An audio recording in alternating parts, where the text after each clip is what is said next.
ನಮಸ್ಕಾರ ಸ್ನೇಹಿತರೆ, ಬಿಯರ್ ಕುಡಿಯೋದು ಅಥವಾ ಬಿಡೋದು ನಿಮ್ಮ ಮೇಲೆ ಬಿಟ್ಟಿದ್ದು. ಆದರೆ ಈ ವಿಡಿಯೋ ನೋಡಿದ ಮೇಲೆ ನೀವು ಕೂಡ ಬಿಯರ್ ಕುಡಿಯೋಕ್ಕೆ ಸ್ಟಾರ್ಟ್ ಮಾಡ್ತೀರಾ. ಬಿಯರ್ನಲ್ಲಿ ಸೋಡಿಯಂ, ಪೊಟ್ಯಾಷಿಯಂ, ಮ್ಯಾಗ್ನೀಷಿಯಂ ಜೊತೆಗೆ ನಾನಾ ರೀತಿಯ ನ್ಯೂಟ್ರಿಯೆಂಟ್ಸ್ಗಳಿರುತ್ತೆ.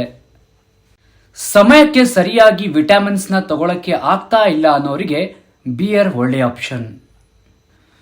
ಸ್ವಲ್ಪ ಬಿಯರ್ ಕುಡಿಯುವುದರಿಂದ 30% ಅಂದರೆ 30% ಹಾರ್ಟ್ ಅಟ್ಯಾಕ್ನಿಂದ ನೀವು ಉಳಿಬಹುದು.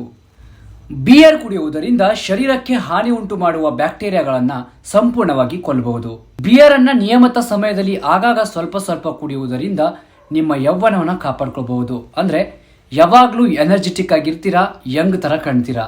ಬಿಯರ್ ಕುಡಿಯೋದ್ರಿಂದ ಇನ್ನೊಂದು ಲಾಭ ಇದೆ. ಅದೇನಪ್ಪ ಅಂದರೆ ನಿಮ್ಮ ಕಿಡ್ನಿ ಸ್ಟೋನ್ಸ್ ಆಗಿರ್ಬೋದು ಅಥವಾ ಯಾವುದೇ ರೀತಿಯ ಸ್ಟೋನ್ಸ್ಗಳನ್ನು ಕರಗಿಸಲು ಬಿಯರ್ ಉತ್ತಮ ಮದ್ದಾಗಿದೆ. ಯಾಕೆಂದರೆ ಅದು ನಿಮ್ಮ ಶರೀರದಲ್ಲಿ ಯೂರಿನ್ ಮೂಲಕ ಏನು ಹೊಟ್ಟೆ ಹರಳು ಇರುತ್ತಲ್ಲ ಅದು ಆಚೆ ಬರುತ್ತೆ.